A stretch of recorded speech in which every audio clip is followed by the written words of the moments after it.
Hi, Kate. Thanks for having me. Yes, it's lovely to have you. Shams is my personal mentor, and everyone that knows you, and I personally value you so much. And I'm so excited to bring Shams more onto the videos that we create and the support that we have for you, both on the socials, but also both in the community as well. I appreciate your words very much, Kate, and I adore you. I adore the work that you do, and it's, for me, an honor and a joy to be able to support your community. Yeah. So today we're going to go into questions. We answer your questions for women that are going through affair relationships. If you have questions, you can click the link in the description to put your question in, and then we will answer it next time that we are recording. Today's question, Shams, is I have been in love with a married man for 6 years. This is a question on emotional infidelity. So I have been in love with a married man for 6 years. We have never done anything, but there's so much energy between us and he takes up all my thought space. How do I get over him and move on? Again, I really want to focus in on the question. This is, the question itself implies so much self-awareness. So there's already an understanding that she wants to move on. So how do I then get over this and move on? Because I think it can begin as simply as realizing and reminding yourself that you have come to the realization that this is not fulfilling. It is not fulfilling. And what has kept you, in a sense, enwrapped in this is possibly a feeling deep within that you are not worthy of being completely fulfilled. And so the way out begins with establishing a new reality. The new reality is, I acknowledge I am not fulfilled. As beautiful, as deep as this may have been, it is not what ultimately will fulfill me, because it is incomplete. It is only a piece of a whole, of what a whole can be. And the whole I'm referring to is the idea of a beautiful, healthy relationship. This is a piece of it. The next step is equally important. It is to remind yourself, I am worthy of this. I am worthy of this. Now, that thought alone is not going to create the experience of your worthiness, because I imagine that there are patterns within you, beliefs within you, and possibly wounds within you. And when I refer to wounds, I refer to painful experiences that you have had in life. So there are patterns, thoughts, beliefs, and wounds within you that interfere with you anchoring yourself as someone who can declare powerfully, I am worthy of something magnificent. I am worthy of complete fulfillment. And it is the act of discovering what needs to be disentangled and then disentangling it and returning yourself to a healthy state. And I say returning, and you may not ever have known that fully healthy state, but bringing yourself to that fully healthy state where you feel so ready to acknowledge your worthiness and to go in search of it, of that fulfillment. Yeah. There's this feeling that you probably constantly have, which is, I need more. And even though there's many things that you love about him, that feel so good about your connection, you probably feel really close, like friends and all of that, there's still a feeling of, I need more. And so what is that more that you need? And which can be very clear to you. But also, while you're engaging with him, catch yourself feeding off the energy of him, because that's what continues to keep you entangled. If you keep engaging with that sparky energy, then you're continuing to feed the attachment of him, as opposed to being like, I need more, I'm not going to feed off this. You can still, like if it's in the workplace and stuff, you can still be engaged, but not in a way that is feeding off each other, in a way that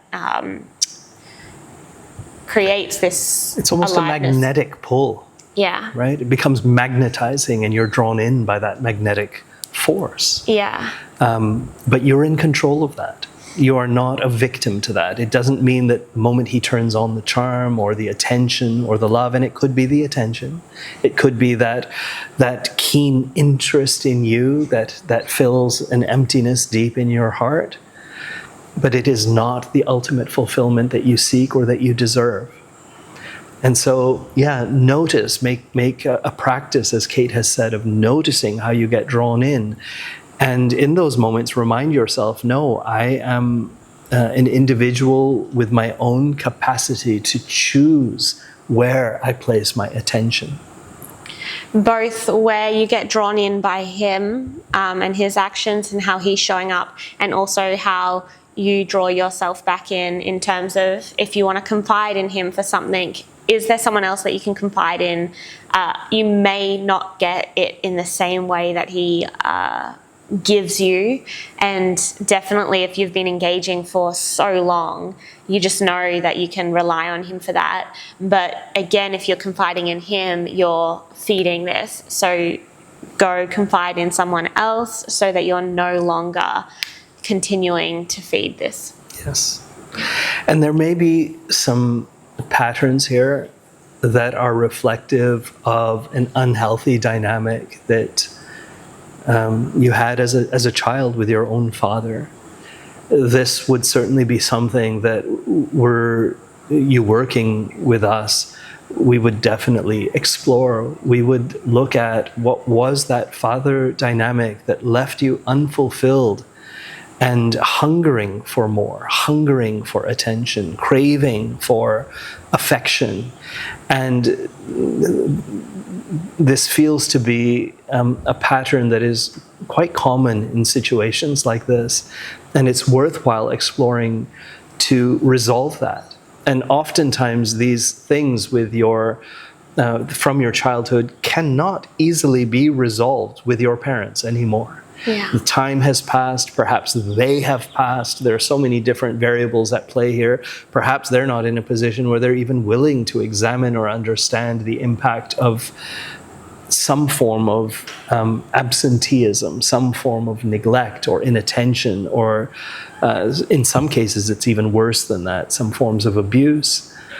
But this emptiness then we carry forward in life and into our mature relationships, and we're seeking for fulfillment that is filling an ancient emptiness within our hearts, an ancient lack, an old one that is not in the now, but that pain is still felt and that hunger is still very much alive.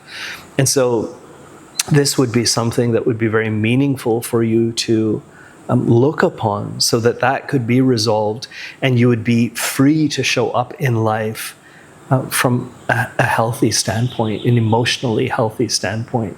It strengthens you. Yeah.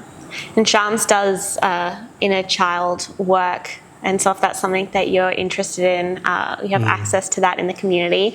At Shams, I remember for so long, I just was like, everything in my family is perfect, perfect, perfect. And I was just really grateful for that. And everyone that I spoke to would be like, Kate had perfect, because of how much I felt that.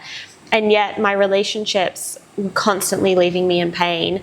And until I could see more of the dynamic of the relationship that I had with my father and male figures in my life, because you're unaware of it if you've grown up in that for so long. You can't see exactly why a dynamic is happening. It's just normal. It's like, it just is what is. Mm-hmm. But as soon as I did work with you on understanding the depth of patterns that I was completely unaware of, it was like a needle that moved, and then suddenly all my attraction towards men shifted in what I find attractive and what I feel safe and all of that. Yeah, it's so very true. We're imprinted from a very young age. Yeah. And often the imprint arises out of an unfulfilled love. We're not fulfilled. We have children come into this world with two primary needs: to feel safe and to feel loved. And both of those variables manifest as attention and care and in so many different ways. And the absence of any one of those variables can really be very, very destructive to a child. And we don't know it. As children, we don't know it because we have nothing, we have no measuring stick to say what is good, what is bad, what is right, what is wrong, what serves me, what does not serve me. If we linger in states of deep sadness, we don't know that that is any different from what is normal because that is our normal, right? Yeah. But these are the very things that impact us so deeply and then form a definition of who we are and how we perceive ourselves and how we interact with the world. And in the case of our conversations, how we interact in relationships. And what we want to do is we want to heal these dynamics. And the only way that we can do that is by first shining a light upon them. We have to be willing to examine what is occurring in our lives, what choices we are making, what thoughts we are holding on to and beliefs we are holding on to, what patterns might be showing up in the choices that we make. And then what are the deeper emotions? These are often harder to access because when we are young in life, we learn to overlook them as a coping mechanism. Just get on with life. Don't feel these feelings because no one else around you is willing to validate those feelings. And so we begin to believe that they're not important. Mm. But we are emotional beings. That is the fundamental truth of who we are. We are emotional beings. It is through emotions that we experience life. I mean, ultimately, we are just pure consciousness. But we come into this world as humans and as emotional beings. Mm. But how many of us are so removed from our true emotions and carrying within us unresolved emotions from experiences past? Mm. And that is the journey of healing, of finding yourself, of strengthening yourself, and of being able to navigate your way through life in a healthy, empowered way. Yeah. With this situation, it being an emotional affair as opposed to a physical, you could downplay it in a way to the significance of this experience on you, but it's still emotionally as impactful as, say, other relationship experiences. Even if it's a committed relationship experience, I think if you've had an emotional experience with someone for 6 years, it is as impactful to you. And so I think you deserve to treat it in that way, that this has been so significant in your life, and you deserve the support getting through that. Absolutely. I like to say, be gentle with yourself. Be gentle and kind and compassionate. Do not be hard on yourself, but be resolute, be clear, and evermore remind yourself that you are worthy of more than you are experiencing. You are worthy of fulfillment, and let nothing deny you the experience of your fulfillment. We stand in our own way sometimes. It's not our fault. It is a result of how we have learned to live and show up in this lifetime. But let us learn how to change those patterns so that we can truly live and choose and experience fulfillment. Beautiful. Thank you.